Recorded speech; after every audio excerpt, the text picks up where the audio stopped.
Okay. Yeah, I'm doing that. Okay. I think we are good to go. So let me start. Hi, everybody. I'm delighted to extend a very warm greeting to all the investors, sustainability leaders, and startups who are joining us today for EthAum Venture Partners Sustainability Innovation Pitches. Just to introduce myself, this is Pankaj Gupta, Managing Partner at EthAum Venture Partners. We are a deep tech revenue scaler based in Singapore with a portfolio of over 100 B2B and global startups. Sir James Paul McCartney, the legendary singer, songwriter, and musician, famously said, "There must be a better way to make the things we want, a way that does not spoil the sky or the rain or the land." And we at EthAum take pride in finding and supporting such solutions. Sustainability is increasingly becoming a very important concern or important topic for businesses across industries and across the globe. As the world population continues to grow and resources become limited, businesses are realizing the need for a plan to adopt and operationalize sustainable practices and innovative solutions to minimize their environmental impact.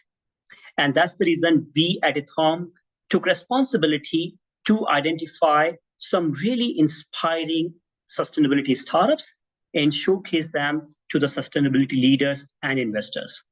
Presenting startups come from all over the world and have built unique, innovative solutions to help us achieve sustainability in different sectors, such as food tech, agriculture, real estate, fashion, energy production, and consumption. We also have very amazing, very jury with a lot of experience in the investment and sustainability space. The jury will rate startups according to a number of criteria and provide feedback at the end of the event. Now, I would request our esteemed jury to introduce themselves so that we can learn more about their organization, about their sustainability practices, and get inspired from them. I would request jury members to do a brief 30 to 45 seconds of intro. And if I may start with Kelly, please. Please unmute yourself. Hi, I'm Kelly Weeger. I'm the Director of Sustainability with Q-Cells. We're the #1 solar company in the United States, headquartered in Korea. My background is as an architect. I specialized in sustainable design, lead accredited professional, and I spent the last 10 years working with manufacturers to help them to become more sustainable. Thank you. Thanks a lot, Kelly. Appreciate it. David? Hello, I'm David van der Leij. I'm born and raised and working in the Netherlands. I studied food science and technology a long time ago and was fascinated about, let's say, packaging and sustainability aspects of packaging in that time. After that, worked in new business consulting and marketing consulting and operational marketing jobs. Last 18 years in Perfetti Van Mel. We are a 3 billion global confectionery and confectionery company with manufacturing in 25 countries. I'm at the current moment I'm working in the headquarters, and I'm supporting operating companies in going there more towards more sustainable operations, especially on the commercial side. So working with the brands and working with the retailers on figuring out how to do it for a company like ours. Thanks, that's a lot of fun. David. I must tell you that chocolates made by you are just fantastic. Your company does amazing job at that. So thanks a lot for that. Dr. Toby, may I request you to do a brief intro, please? Yeah, sure, absolutely. Hello, everyone. Thank you for having me join today as a judge. My name is Toby Petroselli. I work with MUFG. We are a large global bank based in Tokyo. I'm headquartered in New York, and I run all of our sustainability and transition financing opportunities and our entire ESG practice. We also have a innovation partners team, which looks at new startup emerging companies, whilst I think this is quite fitting for. So thank you again for inviting us. Fantastic, Dr. Toby. Appreciate your time. Chandan? Hello, thanks, Pankaj. Hello, everybody. I'm Chandan, and I lead the digital supply chain and sustainability service line here at Bosch. I'm based out of Farmington Hills, Detroit, and anything in the supply chain sustainability space where digital interventions could be brought in is something that I care for. We've been running similar programs at Bosch as well, and super happy and excited to be on the call today. Thank you, Chandan. Suzanne. Hi, Suzanne Taylor. I'm with Unisys Corporation. I am the VP of our AI portfolio, and I'm particularly interested in the intersection of AI and ESG, both how AI can help in the ESG and also its impact on the environment. So both sides of the coins there. Thanks a lot, Suzanne. Appreciate your time and support. Valerie, please unmute yourself. We cannot hear you. Okay, I'll request Elena to go ahead, and then I'll come back to you again. Elena, please. Sure. Hi, everybody. Oh, all right. Can you hear me now? Yes, Yeah. Valerie, please go ahead. I'm Valerie Per. I'm the director of Abu Dhabi Sustainability Week. I'm based in Abu Dhabi in the UAE. My background is in international relations, but what I do at ADSW is really bring policymakers, investors, and startups of technologies away in the space of climate tech. And what I'm interested in is looking at what type of policy frameworks or incentive are going to allow investors to direct their capital towards the right technology to net zero. So I'm really delighted to be here and can't wait to hear more about our innovators here on the call tonight. Thanks a lot, Valerie. Appreciate your time. Elena? Good afternoon, morning, or evening, wherever you are in the world. Thank you so much for inviting me. Pleasure to be here. My name is Elena Ogram. I work for Credit Suisse now, UBS group company. And in my capacity as usually people chuckle when I say that, the UBS group company. So, but I'm used to that now. And in my capacity as head of sales management and sustainability in our European EMEA business, I advise private clients on sustainable and impact investments. So I'm here to learn more about what's new and interesting is cooking in this field. Thank you. Thanks a lot, Elena. Do we have Marcus on the call? Okay, I think he's not there yet. But yeah, thanks a lot, jury members, for being part of the event, for this fantastic introduction.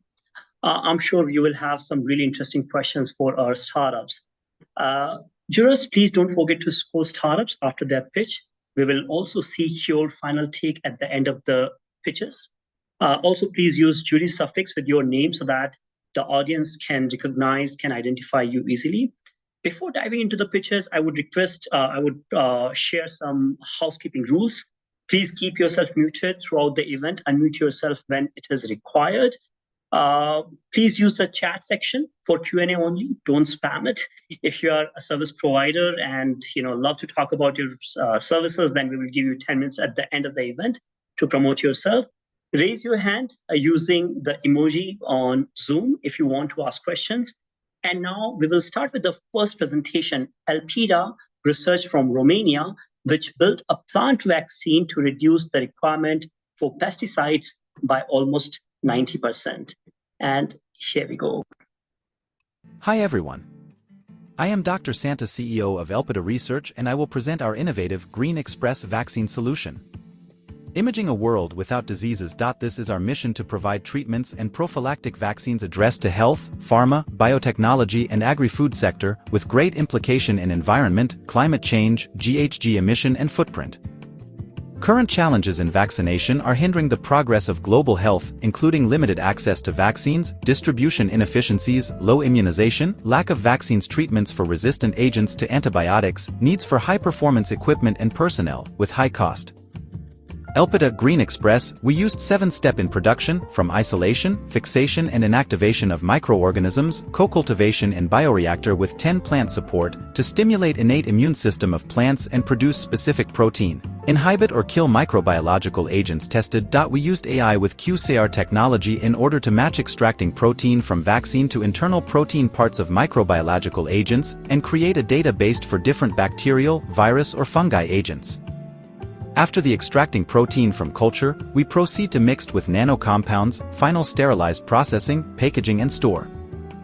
Nanovaccine. It is a revolutionary breakthrough, designed to treat most common diseases in health and agri-food, including high-resistant microorganisms to antibiotics. It is a fast and effective vaccine solution, protects to specific diseases of plant, animal and humans, in just 3 doses, with vaccine rappel after 21 days. We have developed 24 types of vaccine products for environment, home, hospitals, surface, disinfection, waste management, and different types of diseases in plants culture. Elpida Green Express have impact in healthcare Group A and agri-food Group B, addressed to Class 2 and 3 of new prophylactic vaccine and treatments products. As a market strategy, we used 3 steps. Step 1, production of vaccine, quality testing and safety testing. Step 2, labs testing, safety tested in clinical trial 1 to 3 for health products and tested in labs and fields to agri-food products. Step 3, the sale and distribution of vaccine. Evidence of the nanovacine in combating, with extremely high efficiency, various diseases, demonstrate harnessing the latest advancements in nanotechnology and paving way for a healthier world. Here it is an example in EIT food test in labs and show how resistant microorganisms are killed in a concentration of 5 milliliters of vaccine add in microorganisms culture. Potential to grow. It is 60% offline and 40% online sales. As a scalability, we use distributors in EU and international market, and as a sales strategy we use direct and indirect channels, distributors, retail of vaccine products. As a strategy and customers, we develop new vaccines addressed to health, pharma, agri-food market, also for other types of diseases. Dynamics show increased sales with 40% and expected to tripling in next year. Competitive advantage show customer lock-in, long-term agreements, high regulation for health and medium for agri-food sector. As a bioproduct, create a strong branding and pending processing for IPO intellectual property. Benefits: vaccine provide faster immunization in just 14 days, high effective of 90–100%, environmentally friendly, reducing GHG emission and footprint with 111 tons of CO2 per year, per one application, and represent a gigaton solution for environment and climate change. Market segmentation show 200K patients, customers in Romania, potential to growth to 10 million euros by 2025, 2 million patients, customers in Eastern Europe, potential to growth to 50 million by 2028, 20 million patients, customers in EU region, potential to growth to 100 million by 2030, worldwide 230 million. Expected to growth by 2035. Case study testing for customer value proposition show for 500K products per year, cut 25% of general cost, from 75 million euros per year to 300 million euros per year for competition, with annual saving cost of 225 million euros. Competition are represented by health, pharma, agri-food producers of treatment and vaccine. We present extended business plan with terms of implementation, strategy to develop, indicators, score of valuation and SWOT analyze. For health, final products have a price of 270 euros per product, subscription model of 30 euros per month, with an burn rate of 50K per month. We also present a business model for agri-food sector, with a final price of 35 euros product, and our financial revenue, cash flow and financial prediction. Traction model show we have product market fit and prepare to growth and scale model. Company have 10 team members, advisory board, represent by John Bladaru, head of agri-food vaccine department, Sabin Sinka, head of medical vaccine department, Joan Kukui, head of managerial department, Ileana Claudia Santa. Head of financial, and myself as a CEO. Let's invest in new sustainable vaccine product. Thank you. Okay, do we have questions for Dr. Dan Santa? Please feel free to unmute yourself and ask questions. Before question, I want to Elena, add... please go ahead. Yeah. Please unmute yourself. Yeah. No, you please go ahead. You wanted to say something, a summary of... Yes, I will ask my I question want after. to say something interesting about Elpida. because our company developed in the past of 10 years first prophylactic cancer vaccine in the world, and our company is specialized in production of vaccine. Please continue. Thank you for the presentation, fascinating. A couple of questions. First of all, the vaccines in general, any pharmaceuticals, it's a highly regulated market. Now you're operating in Romania and you have to expand also to European Union. Yes. So what's your strategy in there? How do you have partners, how you will be distributing your products across different countries in the European Union? Where do you stand in terms of in the trial journey? On which phase you're standing right now? And yeah, do you expect to receive, well, this is a binary outcome, if you expect to receive any approvals from the European authorities to distribute your products within the European Union? Actually, it's a big market in Europe, in international, but our strategy is different from other company because our vaccine it's addressed to agri-food and health. And agri-food sector, we chose to authorize our product as a bioproduct and biostimulator, and go with in the market with strategic partners. From our vaccine address to health, I think better strategy is to finish our 1-3 trial in clinics with hospital. And the big news is our vaccine have a potential to environment, clean water, and so on. Thank you. Thank you. Any other question that we have for Elpida? Okay, you may be seeing a poll on your screen. Please respond to that poll. And jury members, you have the scoring sheet. Please score Elpida on that Google scoring form that you have received separately. Actually, I add in the presentation a technical sheet of the product because it's important for people, for investor, how to look our product, how it works, and the final results. Yes. Okay. I have a question, Please. if that's all right to ask. Please. I would just like to ask more about the research that you've done before. Have you been tested? And if yes, what was the scale of this testing that you've been done?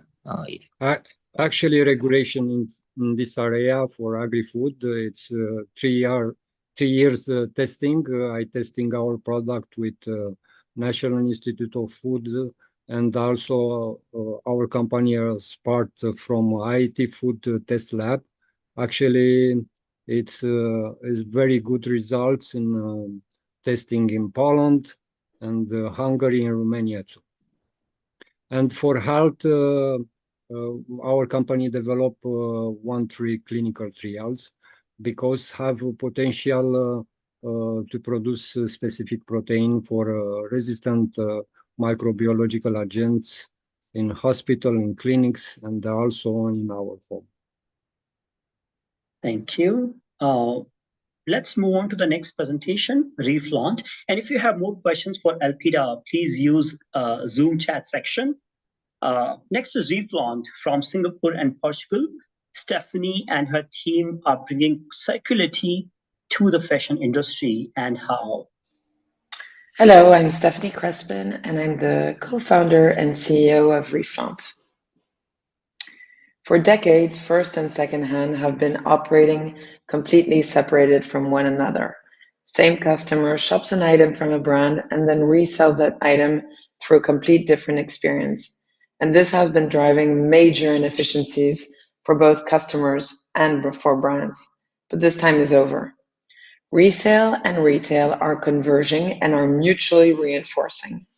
Today, customers have already started to shop first-hand and second-hand side by side and are assessing this item's value on the second-hand market as they make their first-hand purchase. But the resale market wasn't built in a day. It involves complex operations, issues around traceability, and requires heavy investments in technology. Few brands can afford to recreate this from scratch, and have the capabilities. At Reflaunt, we empower brands with a resale service by equipping them with a white label technology and operations that allow them to painlessly convert secondary sales into repeat purchases. We build for them their branded resale experience while delivering the highest liquidity for their customers' items by selling these pieces not only on their channels, but also on the widest network of secondhand retailers. So let me walk you through it. The customer of the brand shops a bag with brand.com, decides a few months later that it's left idle in her closet. She goes back to her brand account and seamlessly clicks on the resell button next to that bag. That triggers automatically a product ID and shipping label. Once the item is received in the warehouse, it's inspected, and her credits are automatically added to her account. We observe that customers spend 3 to 4 times more in a new order. In the meantime, the item product information are then automatically broadcasted and put for sale on a network of marketplaces, including the brand.com e-commerce. Once the item has sold on one of the channels, the product is shipped to the end buyer. Finally, products that are not in condition to be resold are recycled. The results across our brands are extremely exciting. What these metrics show is that 1, our resale service has allowed our retail partners to tap into and acquire a new audience. 1 out of 5 customers are new and has spent 3.2 times more. 2, you acquire new customers with a pre-loved offer. 2 out of 3 customers are new. And 3, you tap into a global network of more than 350 million shoppers, allowing you to maximize the sales of your products with an 85% sell-through. Reflaunt has generated close to 6 million annual revenue with a 65% past 3-year annual growth rate, and we are raising $3 to $5 million as an extension of our Series A. We started in a world where Chanel was suing RealReal, and we're now powering the resale experience for some of the industry's biggest players, including Balenciaga, Net-a-Porter, and Harvey Nichols, among others. We're only scratching the surface of the secondhand market, and we still have so many brands to convert. But we're excited, and we're just getting started. Thank you very much. That was a Reflaunt pitch. May we have questions for Stephanie, please? A short question, very interesting concept. So do people get only credits, or do they first get credits and later possible money for the product that they, let's say, want to resell? Stephanie, please unmute yourself. Sorry, apologies. So depending on the model the brand chooses, the customer can choose between shopping credits or cash. And the shopping credit portion is always incentivized with a top-up, meaning that you will receive between either 100 in cash or either 120 in shopping credits.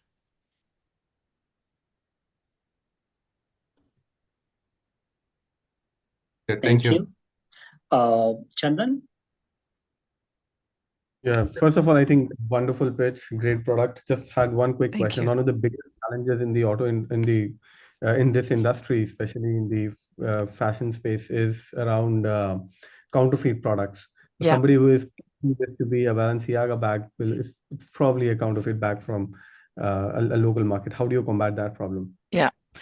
So today, if you look at how it works, it's quite the open door to counterfeits because I have 5 counterfeit bags, as you say. I can anonymously upload those products on any marketplace and start selling them.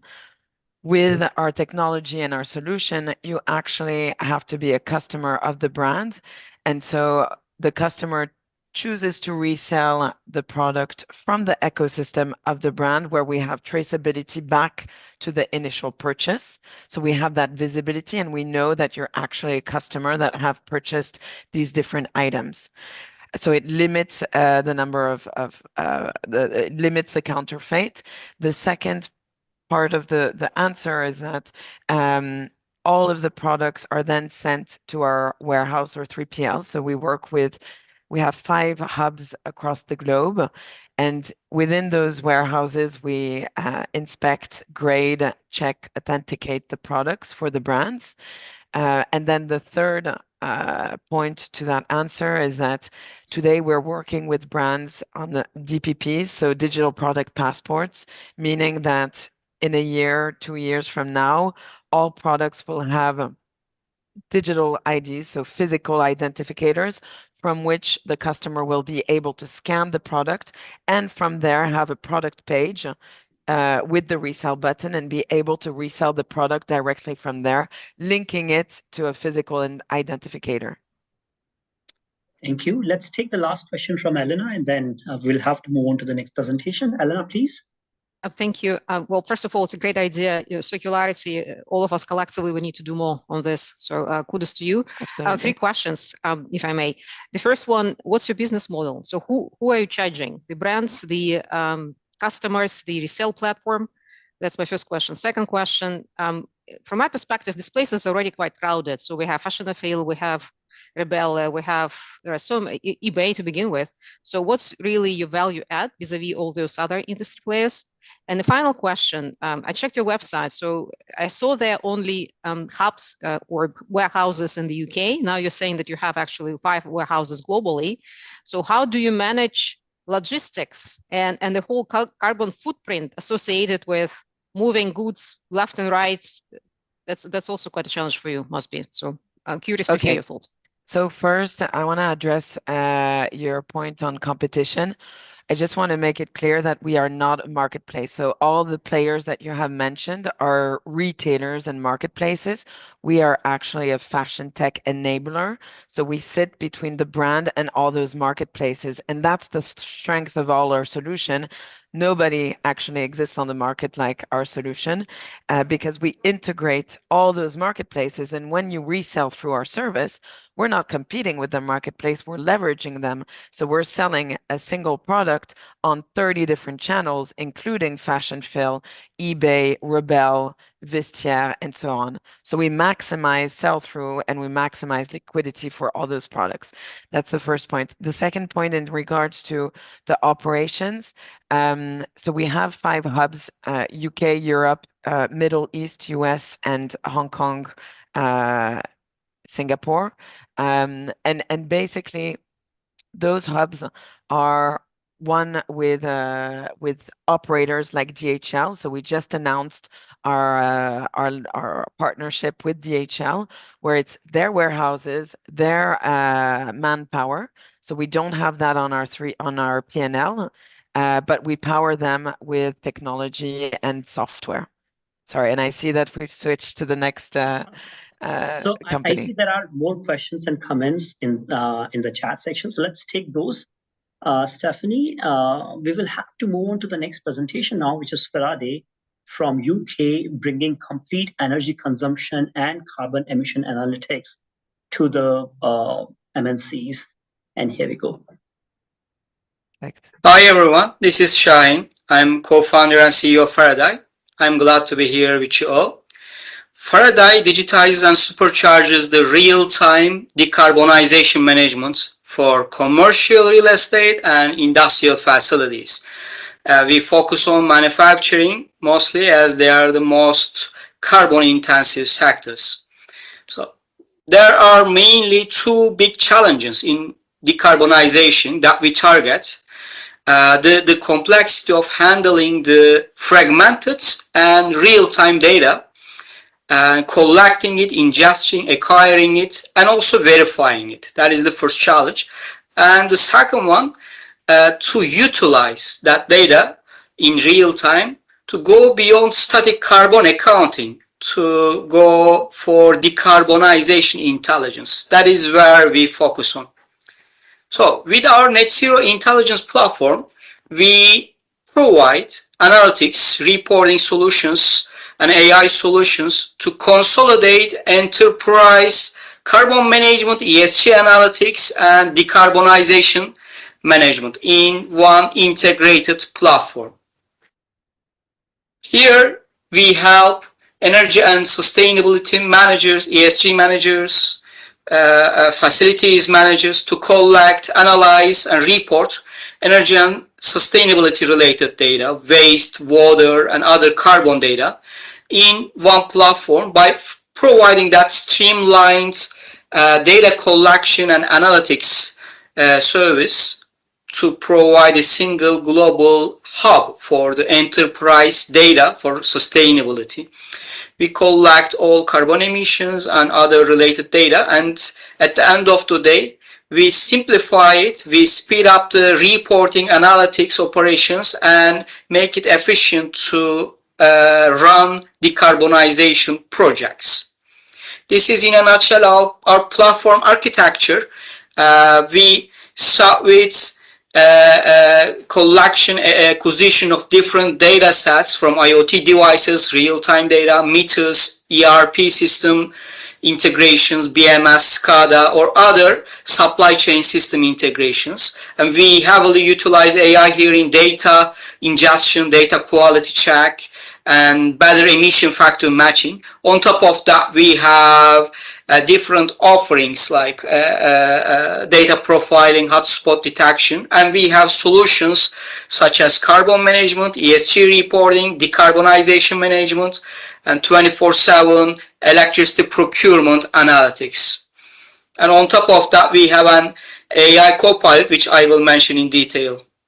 In summary, we have our sustainability product line, including carbon intelligence and ESG intelligence for managing all the carbon emission reporting, target setting, compliance, offsetting, and similarly for ESG data collection, reporting, compliance, and ESG data benchmarking, and the decarbonization product suite, including energy, electricity procurement analytics to provide a real-time energy mix analytics, how much energy you are using for renewables and for fossil fuel, how is your energy procurement performance. We are showing it hour by hour. And on top of that, we have energy consumption analytics, providing real-time data analytics for energy performance, energy anomalies for especially multi-chain, multi-portfolio of buildings. Here's some dashboards, some example user interfaces from our modules. They're all dynamic, customizable, and flexible dashboards for different requirements of different personas. We heavily spend and invest in AI roadmap, and here are some AI use cases we have been developing, such as sustainability scorecards, carbon hotspot detection, or net zero copilot. I'm gonna focus on the copilot part. We built a very advanced large language model powered AI tool to respond to all the questions coming from sustainability managers, ESG managers, and so on, related to their compliance process, data to collect, how to report, and very detailed data about their energy performance and their supply chain ESG performance. Here are some use cases from different clients, such as like biggest banks in the Middle East, and also Tetra Paks all around the world. We centralize and digitize all the carbon, ESG, and energy management in just one platform. That is what enterprise clients requires, an integrated platform, a single source of truth for all enterprise decarbonization processes.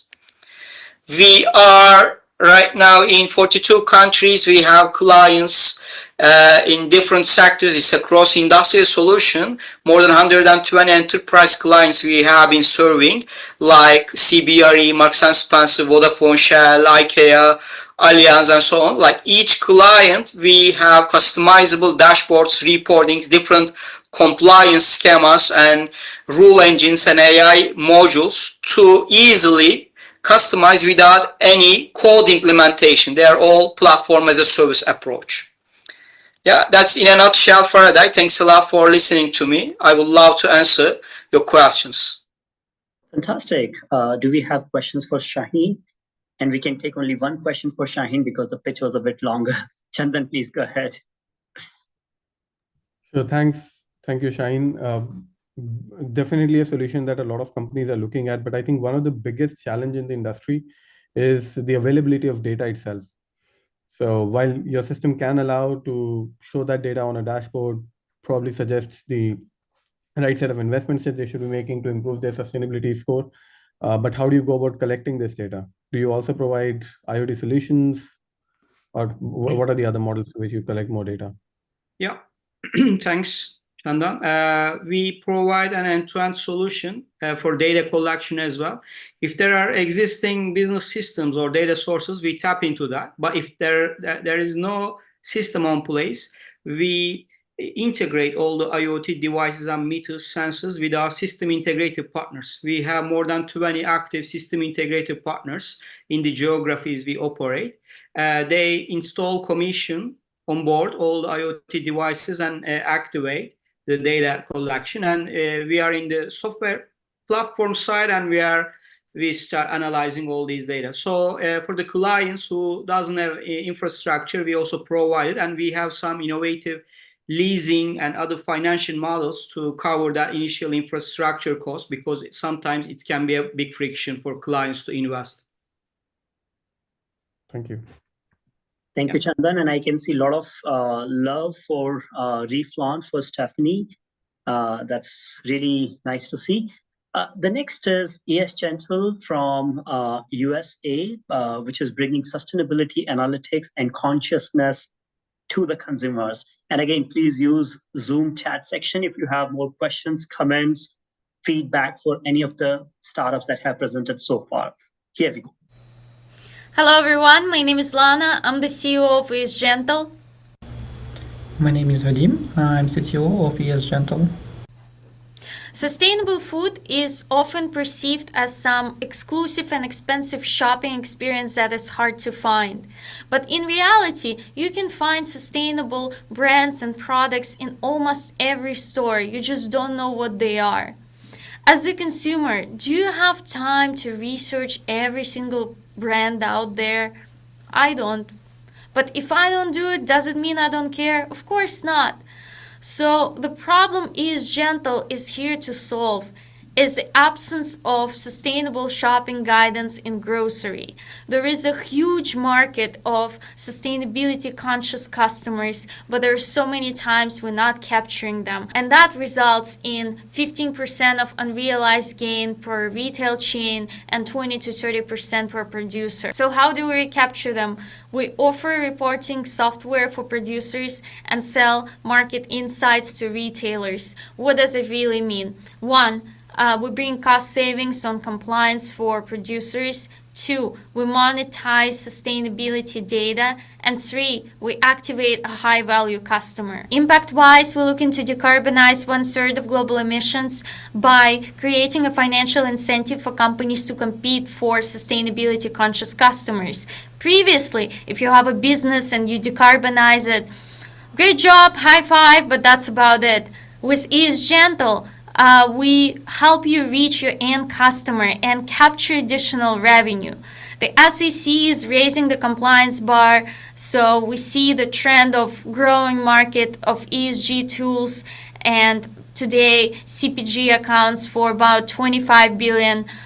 Our business model is an annual subscription fee for reporting software and market insights.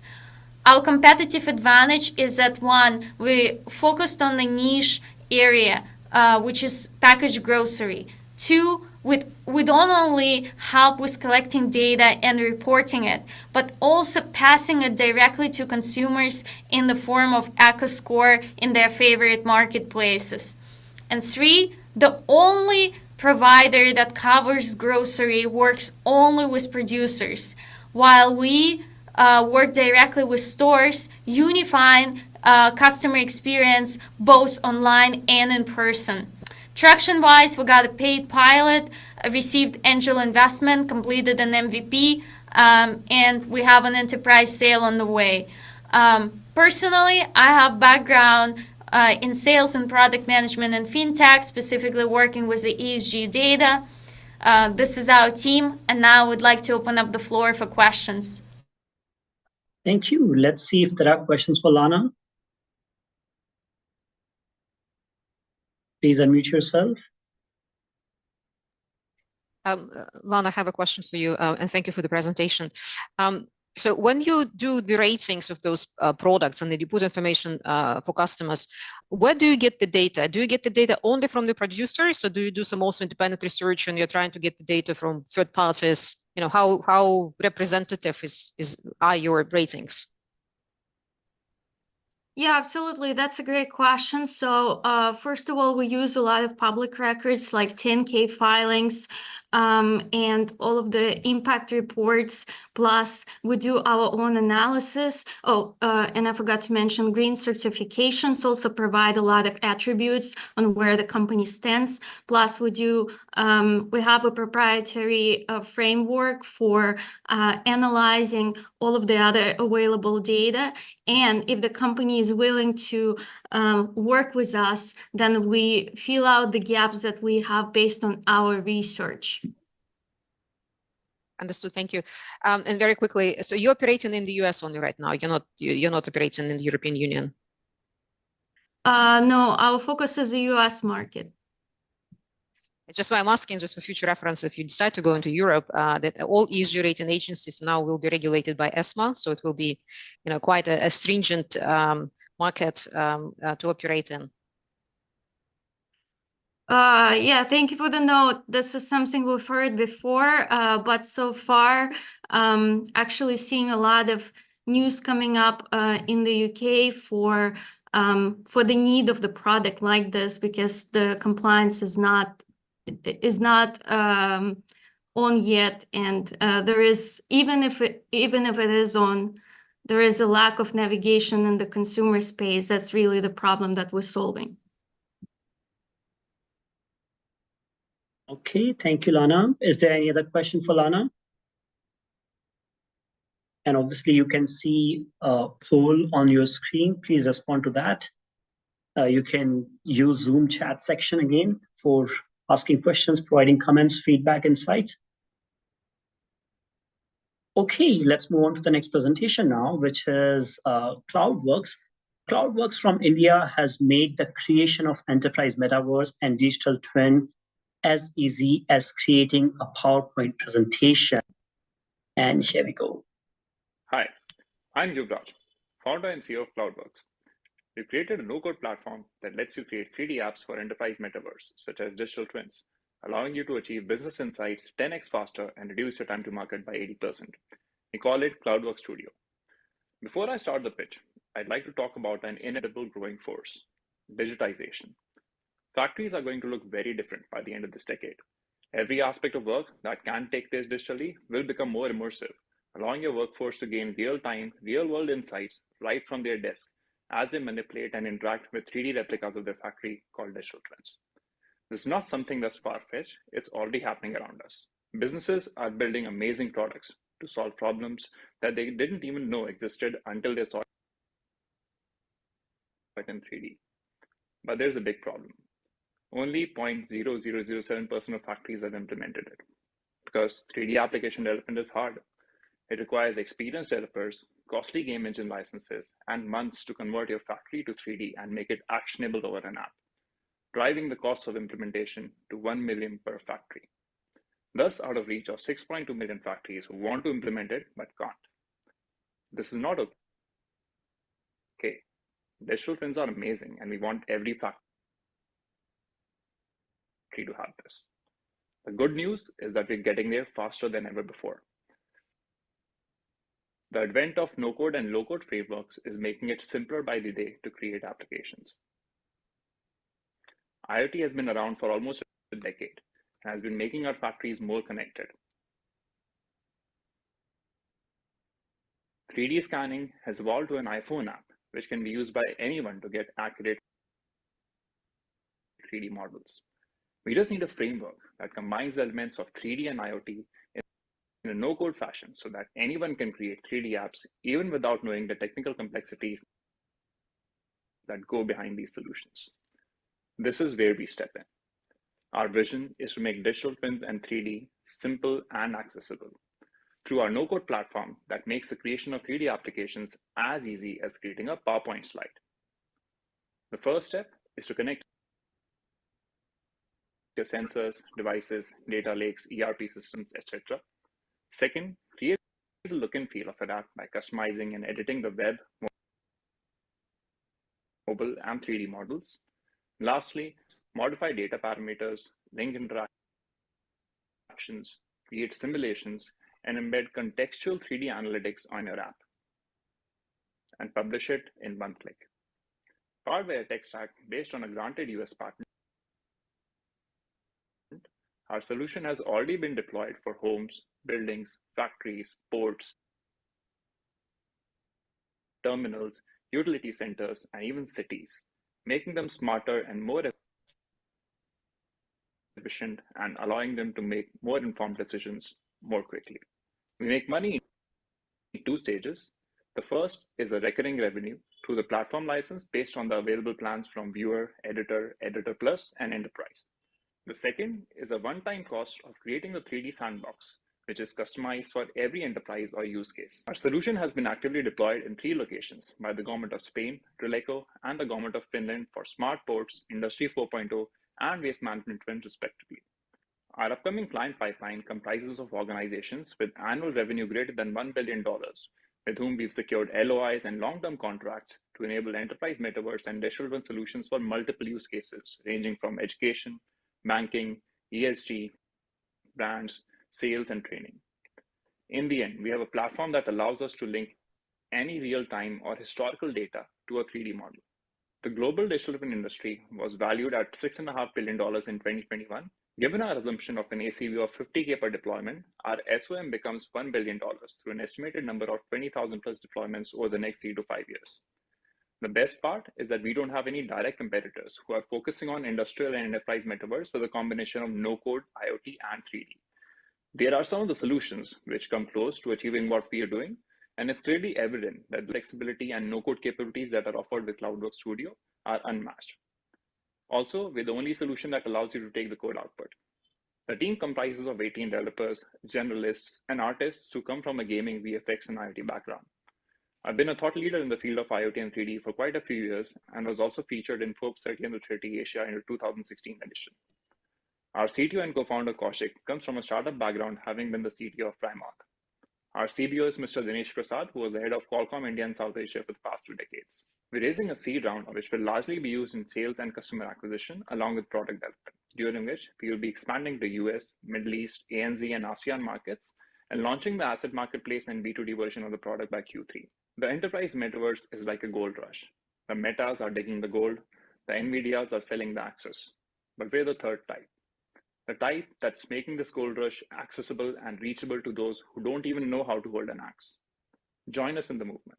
Thank you. Okay. Do we have questions for Yuvraj from CloudWorks? Short question. Why do you focus on factories and not on, let's say, spatial landscape topics? More governmental landscape designs and that sort of things. It seems to be very useful for that. Yuvraj, please unmute yourself. Go ahead, please. Still, we cannot hear you.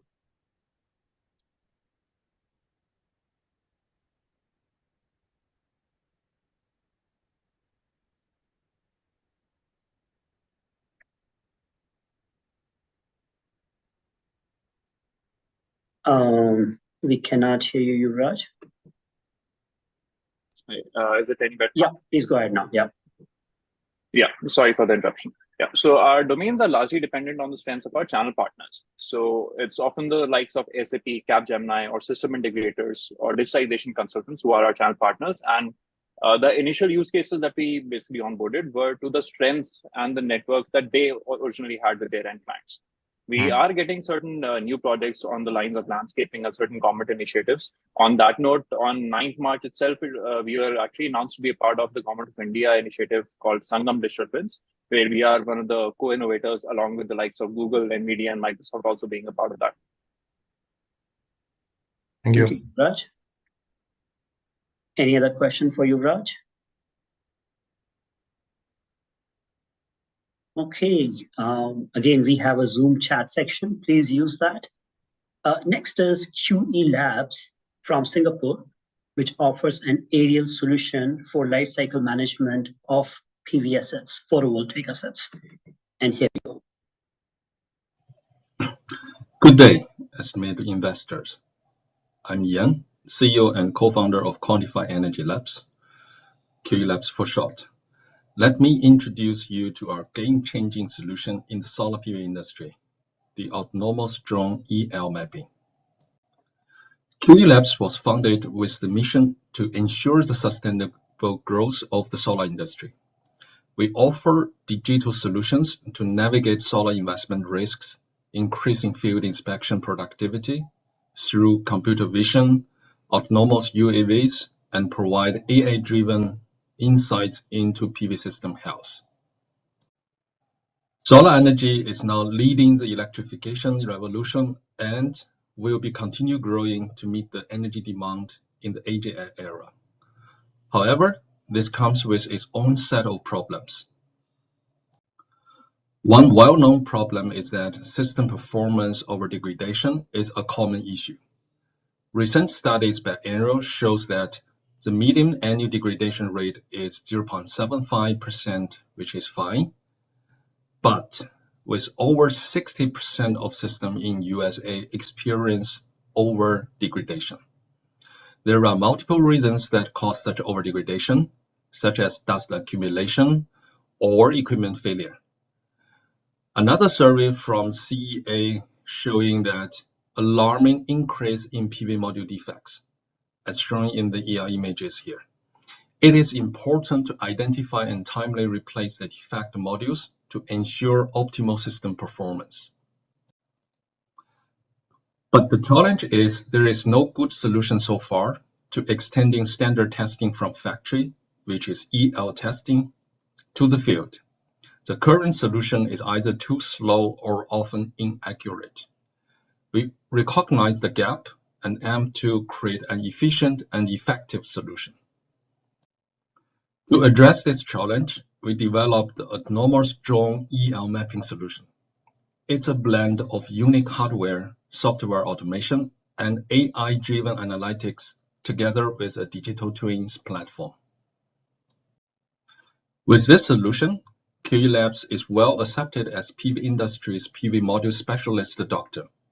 Compared to other available inspection solutions in the market, QE Labs solution provides the best value for money diagnostics in terms of throughput, cost, level of details, and effectiveness. Our technology has been deployed in critical PV lifecycle stages, from initial inspection to revamping and repowering, with over 1 million modules measured by end of 2023. Our notable projects include the 60 megawatt floating PV in Singapore and the 200 megawatt PV farm in Australia, showcasing our capability for large-scale applications. After COVID pandemic, we have witnessed remarkable growth. We anticipate maintaining triple-digit growth rate over the next 2 years, propelled by our innovation and the increasing demand worldwide. We are operating in a huge market. With our revenue projection, we still be only covering a small percentage of the entire market. Since establishment, QE Labs received funding support through competitive government grants to develop the prototype. In 2022, we raised $1.5 million from the legendary investor Alvin Liu, who was one of the earlier co-founders of Tencent. Our existing business model is based on service model. We plan to raise pre-A fund to achieve the transition from a service model to an ecosystem platform model as well as efforts in market education. This round will lay a solid foundation for our Series A hyperscale expansion. We plan to raise $3 million in the next round, in which half of the fund will be used to build infrastructure to enhance our capabilities. So far, we secured $1 million from co-investors, and we are looking for one ESG SAM investor to lead this round. Collaboration with our ecosystem partners, we aim to make an autonomous drone EM mapping accessible anytime, anywhere to our customer, just as easy as calling an Uber taxi. Thank you for your time. Hope to have your support in advancing innovation towards a sustainable future. Awesome. Dr. Yan is ready to answer your questions from Singapore, almost midnight. Okay. I have a question. Please. So I was curious for this, are you able to collect data, aggregate data from the results from various projects and provide any kind of insight into there are certain climate zones or certain manufacturers' products that are more prone to having these issues? Yeah, that's the beauty or the power of data. Now we are building the world's largest EL database, already have 1 million piece of panel, and we aim to generate another 1 million in the next 6 months. So the more data generated, analyze it, then we can see a lot of new features or uncovered truths. This will be giving actionable insights to our customer. Thank you, Kelly. We have a question from Brett. Brett, please. Hi, really enjoyed the presentation. It's really interesting. I'm just curious if you've given any thought to, linking up with some insurance providers. Solar has been a tough area in the insurance market, and I'm sure there would be folks who might be interested in some of your data. Just curious if you've given that any thought or had any discussions around that. Yeah, one of the classic use case for our technology is the insurance support, especially after extreme weathers. For example, the solar farm get destroyed by the hailstorm in Texas or sunstorms in the Middle East. It's a severe issues, and we sometimes work for asset owners, or sometimes on behalf of the insurance company's consultant to collect the ground truth data and evaluate how severe the solar farm or the panels are damaged by the extreme weather. And these data will set the baseline and for all the stakeholders to negotiate for a fair deal so that the operation can continue and there's make sure that all the parties will be satisfied for continued operation of the system. Thanks a lot, Jan. Let's take the last question. Yeah, okay. So if you are interested, I'm writing a paper that to be published is specifically for this subject. Thank you. Let's take the last question from Valerie. Yeah, please go ahead, Valerie. Thank you so much. Very interesting presentation. My question would be who's your customer? The reason I'm asking is that you're looking at existing PVs, and so who's exploiting the PVs, but I was wondering whether your model could also work with the developers so that your model could be integrated into the feasibility studies and potentially help develop those products broadly. Our service, another use case of our technology is for acceptance test of newly built solar farm. And actually we have one customer in your country, is Mazda. Yeah. So they already applied our technology as a standard for that. Yeah. Okay, awesome. The next presentation is Uwana Energy from Africa, which offers an AI-driven clean energy marketplace. And here we go. This time last year, about a quarter of what it does for a litre of petrol. This is important because we do not have access to a stable national grid, so people use fuel generators to fill in these grid lapses. Because it has become so expensive, people are looking for alternatives like solar, but they struggle to find and finance it. On the other hand, these solar companies are failing to actually take advantage of this huge opportunity to scale and access this demand. So we built a platform that digitizes and standardizes solar installations and rapidly connects these installers with customers, suppliers, and all the resources they need to scale. If you want a solar product, you can come to our platform, let us know exactly what you want to power, and our algorithm lets you know the best suggestion for you. We then connect you to a quality, verified energy provider in your location, and we connect you to credits if you want a payment plan to spread out your payment. We provide a huge amount of value. We have this AI-driven 24/7 support, so you can always ask your questions, which solar providers are happy with because we frequently get asked the same questions over and over. So we can process these deals 4 times faster than what is typically available on the market. We have the best price because we have so many solar providers on our platform. They can actually access cheaper financing because we aggregate their inventory orders. These deals are then passed on to the end user, so everybody is happy. At the end of your time with your solar product, if you're moving or you want to upgrade, which is very frequently the case, you can then have sell it back to us if you purchased it from us. Our revenue model is pretty straightforward. We take a subscription from the solar companies to access these services, and we take a 5 to 14% commission off of every transaction that happens on our platform. We have a gross merchandise value of 2,300 on average, and we have 80% gross margin. We're targeting these 800 million Nigerians who do not have access to adequate energy. We use these installers and fintech providers to partner with them and get them everything that they need to grow and scale. There's 20,000 solar providers in Nigeria alone, and we're all looking to displace these 14 million fuel generators. With only a little bit of this market having been penetrated, we are set to really make a huge impact in this space, in this market that's worth $15 billion. Now is the perfect time for us to scale. Fuel prices have become exorbitantly expensive, and people are constantly looking for alternatives. We've seen this global energy and climate crisis, and a lot of people are turning towards alternatives. But people are confused about what to go for. Somebody messaged us at 3:30 in the morning. They want to order the 500 watts because it's 3 a.m. and they cannot sleep because they're thinking about how to get fuel for work tomorrow. It's a terrible situation to be in. And so we were able to guide her that the 500 watt will not work, and the solution that would actually work better for her. We can benefit from this early mover advantage because there's few players that have both the customer acquisition and the financing aspect together on one platform to service multiple customers at the same time throughout the process end to end. We had some solid traction with over 100 connections, 100K in revenue, and 155,000 USD in funding. We have some solid partnerships on the commercial side and on the governmental side so that we can access these key industries like hospitals, betting shops, telecoms that are mandated to transition towards solar, so we can just take a piece of all of those transactions.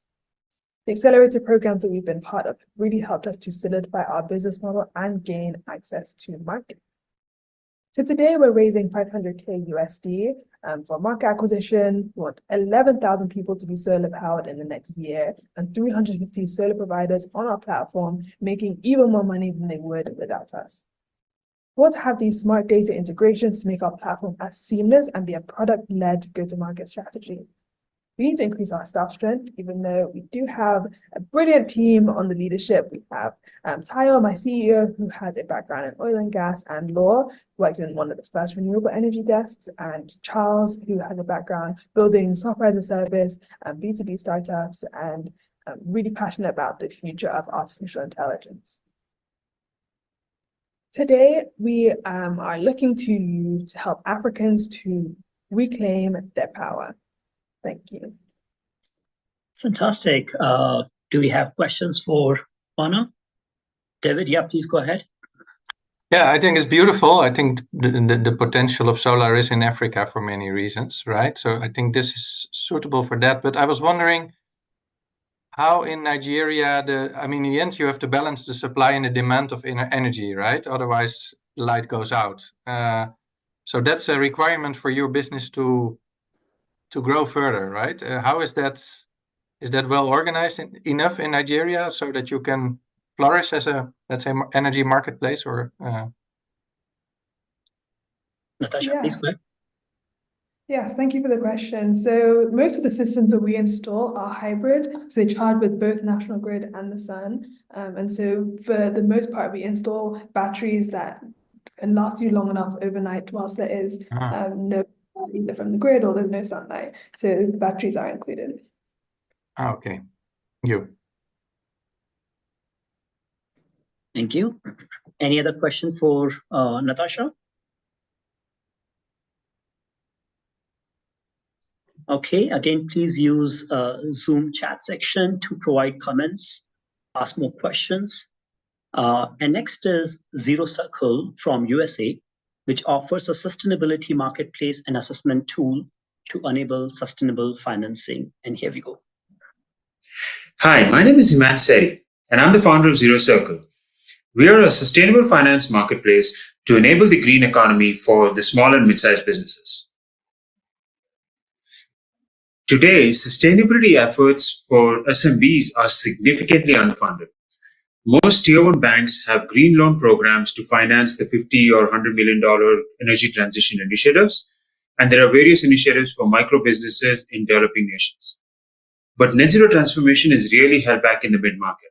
For example, the independent truck driver trying to decarbonize his 10-truck fleet, or a multifamily property owner trying to finance their decarbonization in their building.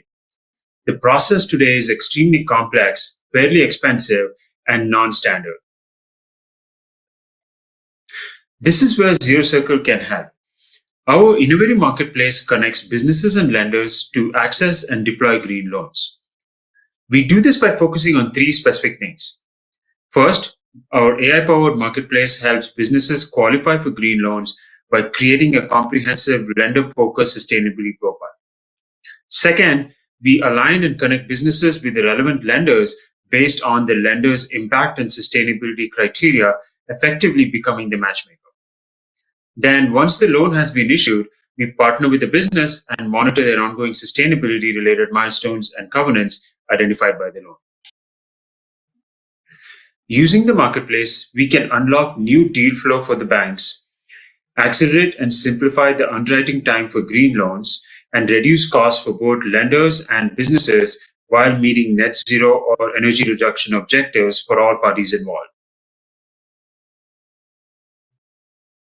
We do this using our proprietary multi-state sustainability assessment framework that combines data, analytics, AI to automate and simplify the lender qualification for a mid-sized organization.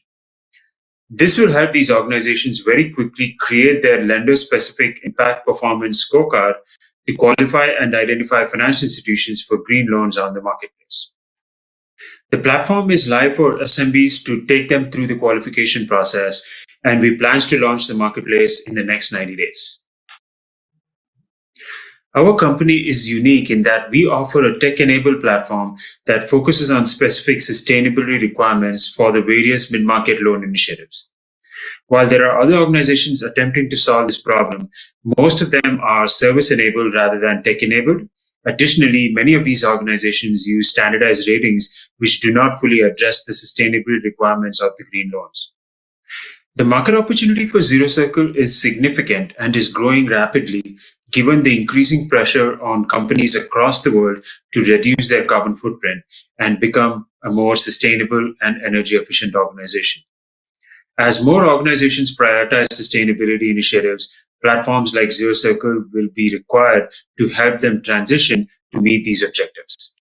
Our traction at Zero Circle has been incredibly strong since our launch. We've been able to sign on multiple customers in just the last few weeks, and we are thrilled to have received positive commitments from several large financial institutions to partner with us for the marketplace. In fact, currently we're helping to qualify about $20 million in green loans using our platform. Our sales pipeline is also very strong, and we're seeing a lot of interest and demand for Zero Circle. We believe that the interest thus far is a testament to the value that Zero Circle can unlock, and we're excited to continue building on this momentum moving forward. Our pricing model is very simple and straightforward. We charge financial institutions a transaction fee based on the size of the loan, and organizations an annual platform fee based on the size of the company. This allows us to generate revenue from both sides of the marketplace. Our initial focus is on loan sizes between $50,000 and $15 million in the agriculture and real estate sectors. And most of the current opportunities we are seeing are sitting between $1 and $3 million of loan sizes. We have a remarkable team and advisors who will help us make Zero Circle a success. With more than 20 years of experience, I have created enterprise-grade solutions focused on financial services, sustainability, and supply chains. Before launching Zero Circle, I served as the Chief Product Officer for the Risk and Compliance Solutions at Dun & Bradstreet, and my experience in this role inspired me to start Zero Circle. My partners, Ambi Murthy and Doug Van Poppel, are accomplished entrepreneurs with marketing and sales backgrounds. They have successfully scaled companies to $100 million in revenues during their careers. The company has been bootstrapped so far, and we are currently fundraising for $750,000 to fully launch the marketplace, onboard about 200 organizations, and provide about 12 months of runway. Thank you for your time, and please reach out if you have any questions. Okay, questions for Zero Circle? Yes, Elena, please go ahead. Thank you for your presentation. Very interesting. So if I look at your business model, it reminds me quite a lot about microfinancing industry, where you have typically your projects in the emerging markets and you have Western investors providing capital. But in this model, typically you have a local financial institution. Because all those projects that are local, you need to have local knowledge to assess the credit worthiness, the possibility of those projects paying their loans back, et cetera, et cetera. So now you're trying, if I understand that correctly, you're trying to disintermediate this local financial institution through your platform. Now, if you don't have local presence, how would you know? How would you assess the credit worthiness of your projects that you want to finance? So you're exactly right. We have to kind of partner with a lot of localized banks. There are some, I would say, more national setup. Microfinancing is slightly unique because you need hyper-local activity there. We are not trying to be a microfinancing thing, so we're trying to be a little bit more agnostic. And our programs are much more standardized programs that already exist, and we are trying to be the qualification engine for that. So just by way of example, one of the programs you are supporting right now is called the CPACE lending around real estate lending in the US. It's a nationally acclaimed program. There's about 150 banks in the US that currently support it, and those are our target banks. So that's kind of how we are looking at it. We're looking at existing green programs that we become the qualifying engine rather than trying to verify the creditworthiness of a particular individual or a project, right? Now, those programs tend to have some history behind it. You go to a bank, you need 2, 3, 5 years of history. So we have to work on those kinds of initiatives. It's not a startup. It's not a new company. They tend to be an existing business that we are transitioning towards in that zero program. So there's a little bit of a balancing act, but that's kind of where we are at least focusing on right now. Thank you, Elena. Thank you. Thank you, Hemant. Any other question? Okay, I think it's time to move on to the next presentation, FastSense. It's an Israeli startup which offers gas sensors on a chip to monitor net zero transition from natural gas to hydrogen. And here we go. My name is David Suter, and I'm the CEO of FastSense. FastSense is all about advanced hydrogen sensing. We detect and analyze gas in a gaseous environment. Green molecules themselves, especially hydrogen, it has something which is called a fugitive molecule, and the fugitive molecule is a very hard to detect molecule which easily gets through cracks in pipes, can damage equipment, if not cause real issues. So in order for us to get to net zero, we rely on gas sensors, but gas sensors, as soon as you start mixing gases, suffer from cross-sensitivity. Cross-sensitivity means that if I have hydrogen and I have carbon dioxide in the same environment, I don't understand which one is which. So gas chromatography, which is the next option, is very expensive. They're large, they're cumbersome, very difficult to use. But these are our options at the moment in order to deploy hydrogen onto our gas grid, to transport it, to produce it. These kind of equipment that's required is not available in mass scale. So what do? If you're an Acme energy company, so you could be a gas grid, you can be a electricity provider, producing energy. But you need sensing. You need to understand what's in your gas. So we give you hydrogen quantification, and we set it as gas sensors as a service. The team, as we stand, is, like I said, we're a spin-off from Bar-Ilan University. Myself, I'm all about data interoperability, and my two co-founders, Melina, is all about hydrogen sensors, and the Professor Zitoun is all about energy storage. So we have a well-versed team to tackle the challenge. So again, we do two things. We do leak detection and we do gas analysis, just so we confirm. Leak detection, it's a rip and stick type sensor, very small. You put it on either the pipeline, on your vehicle, wherever you potentially would think there'll be a leak. And it's very low ppm, so we're very accurate and reliable.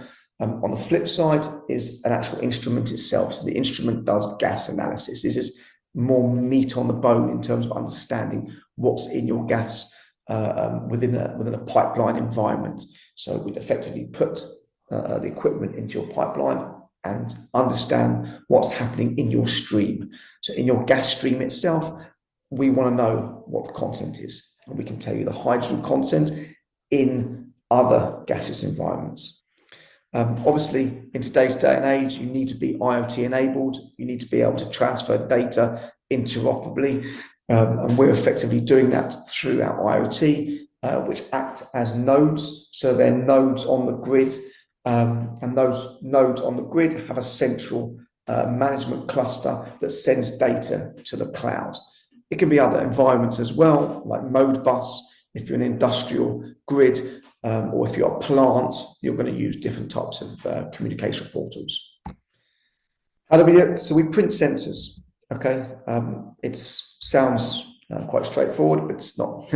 We take a silicon wafer, we coat it with several layers, and then we send a very, very small laser down the middle of it to create this laser bubble technique, which is patented. And it's ours, and it enables us to quantify the hydrogen in a gaseous environment. That's the line. You can see the line going down. That's the line on the gold pads on the silicon wafer. So effectively, the chip or the semiconductor will end up looking like this. So I think my time is up. It's been a pleasure talking with you.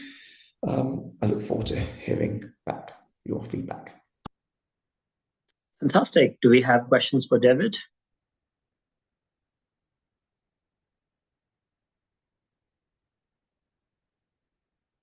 David, please feel free to unmute yourself. And if you want to share any comment about.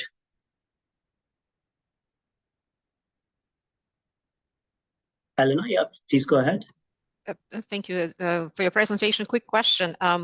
So in your presentation, you talked about methane and hydrogen. So the sensors are only for those two gases, or can they also be used for CO2, for instance, when we begin to capture CO2 and transport it through the pipelines? Yeah, sure. So the actual proprietary technology is mainly focused on hydrogen, but one of the money that we just raised is for methane now. BMW have asked us for an alcohol sensor. So the idea is to effectively commoditize sensors depending on application and depending on use case. But we effectively want to be printing sensors for many different gases. Thank you, Elena. Thank you, David. David, do you briefly want to talk about your fundraising goal before we move on to the next presentation? Chandan, yeah, please go ahead. Hey, David, just one quick question from my side. I understand that you are probably using the sensors mostly for leak detection. Can you also use the sensors to solve mass balancing and yield loss problems in the industry? We use it for leak detection, but we use it for gas analysis.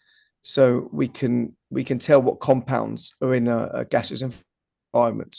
At the moment, the only gas that we detect for is hydrogen and CH4. Okay.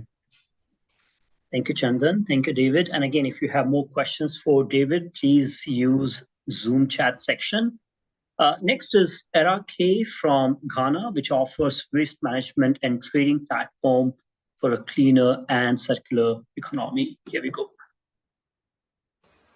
Hi, my name is Joseph and welcome to ERA-K.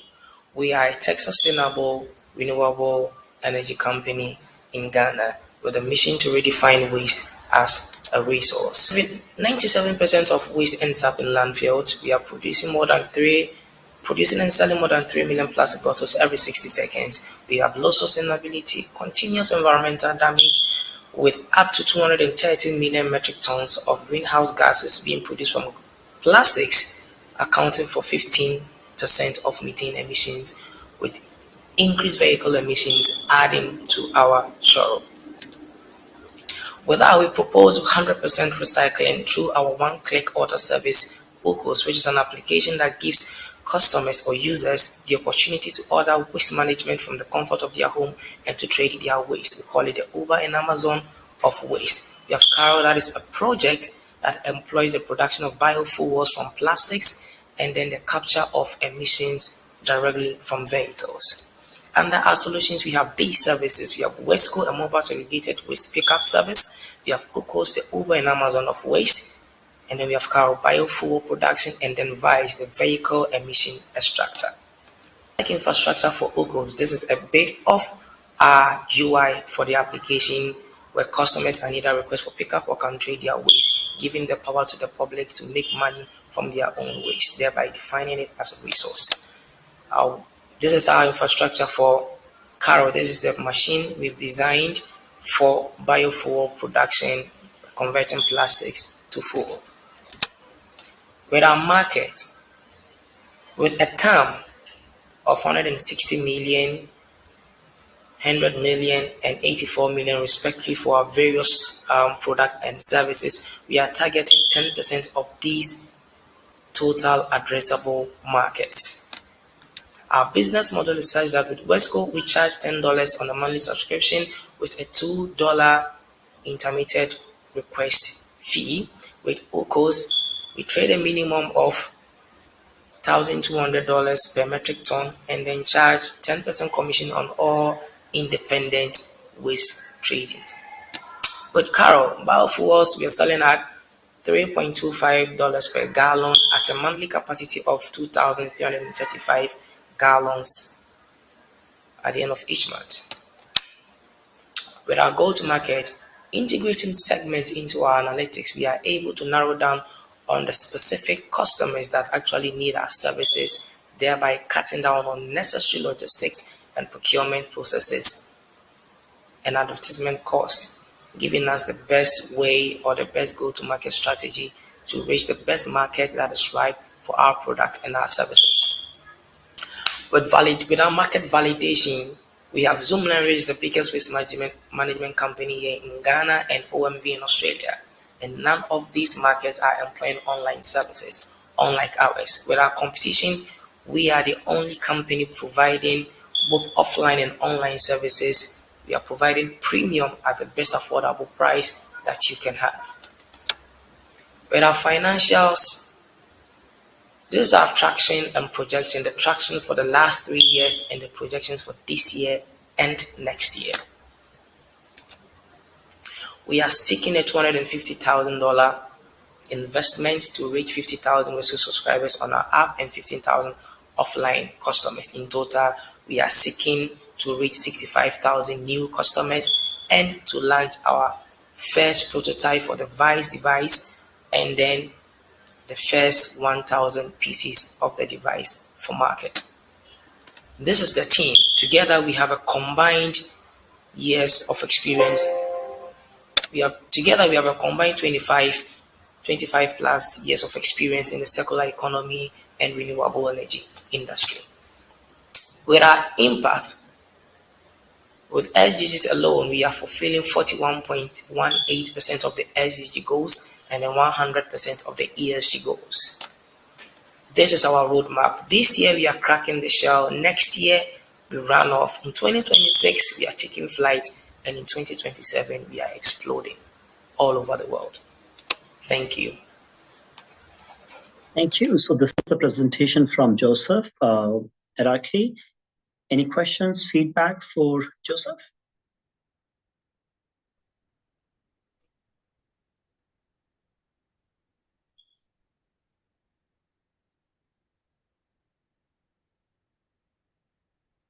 Okay.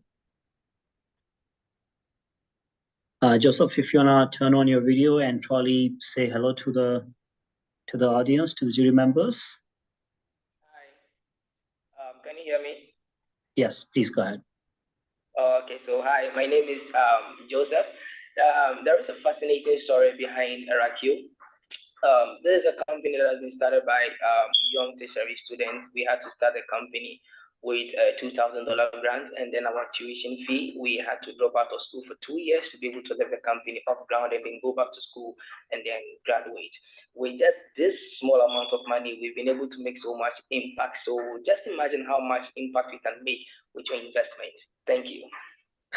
Thanks a lot, Joseph. That's a very interesting story of obviously a true hustler, entrepreneurs that the world needs. Okay, so thanks to our jury members for listening in all the presentations, for asking questions. Now I would love to open the floor so that the jury members can share their insights about 1 or 2 startups that stood out for them, probably your insights, your feedback, your guidance on those 1 or 2 startups that stood out for you. And if I may start, may I request David to start first? Probably 2 startups that stood out for you, David. You're on mute. Okay. What stood out for me? Did I think put you on spot? Yeah, a little bit. But no, I think Reflaunt is interesting, but yeah, there are a lot of that sort of platforms. I see it's unique and it's powerful. I mean, it's important that we have that sort of things in our current society. So I was a little bit, yeah, interesting. A lot of competition, yeah, uniqueness, but very interesting thing. The QE Labs, well, solar has caught my fascination a long time ago. So the QE Labs was naturally appealing. And Ioana Energy also in that sense. Connecting the demand and supply of sustainable energy in Africa, you know, where power plants are still fueled by coals. I think if we want to make progress for the world and for sustainability, we have to do it in Africa fast. So yeah, those stood out for me. Thank you, David. And I got messages from Valerie and Brett. Are you still there? Or Dr. Toby, are you still there? Okay, Yeah. Valerie, yeah, please go ahead. Yeah, well, 2 seconds. I think, thank you for organizing this. It was very, very interesting to see the wide spectrum of ideas and the passion behind all of those presentations. I mean, I can't wait to see where the jury sort of focuses their interest. From my perspective, I'm a platform, so I'm really looking forward to potentially giving you another voice or another space for some of you to continue sharing your stories and your great product. And I hope I'll be in touch with you soon. Thank you all very much. Especially in Middle East. Thanks a lot, Valerie, for joining in. Brett, are you still there? Or you had to... Okay, I think he logged off. Okay, who wants to go next? Elena, please. Please unmute yourself. Can you hear me? Yeah. Okay, great. Thank you once again for inviting me. It's really fascinating. It has been noted before, the whole range of ideas, starting with gas filters or sensors, sorry, to the fashion platform, everything in between. It's really amazing. I didn't expect such a big range of different investment ideas.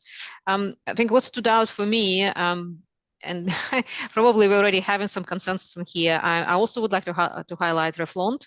I think it could be an interesting idea, as far as I understand, platform as a service in the fashion recycling area. It all will be about execution. So, but I think they have a very strong team. So good luck with that. I think also I would like to highlight Eco Labs. Is it with the solar panels? Yep. With the solar panels. Why that one in particular? Because this idea is actually, it's quite solid already. It's not just a startup. You can almost see how that can be rolled out on a much broader basis. So it's already not a raw idea. It's you can see there's quite a lot of development has been put into it. I would like also to highlight CloudWorks, if I'm not mistaken. Yep. Why that one is, I think definitely the market is that digital twins is a huge thing. It's really, there's quite a lot of applications in the industry in the renewable energy as well, you know, to model how turbines operate and things like that. So if they can get their product to the quality that is really outstanding, and pricing is competitive, so they also have the future. So these are my top 3. Thank you. Thanks a lot, Elena. Appreciate it. Callie, are you still there? I know you had to leave. Okay, Suzanne from Unisys. Okay, let's see who else wants to go next from the jury members.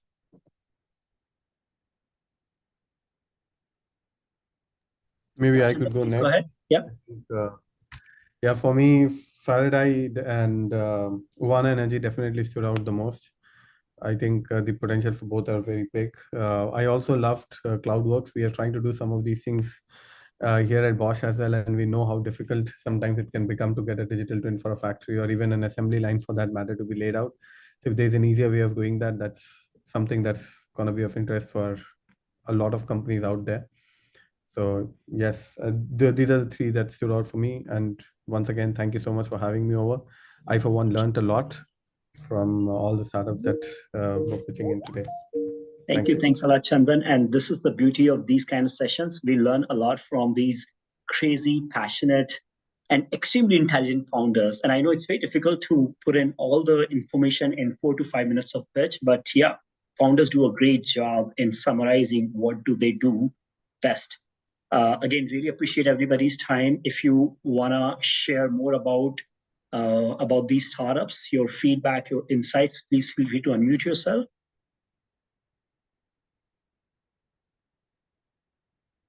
Okay. Yep. Yep. Agneta, please go ahead. I'm just about to put it in the chat, but specifically for the founders in Africa, I want to highlight 2 Swedish funds that might be of interest, and I'd be happy to provide connections. And one is the Norrsken Africa Seed Fund, and the other one is Northzone, that has Northzone 22, which is an African venture firm founded by the Klarna founders. Fantastic. So, I think that's a very helpful information. Before it's too late. Yeah, no, we always appreciate the support from the audience, from jury members. Obviously, startups can never say no to the support which is coming in.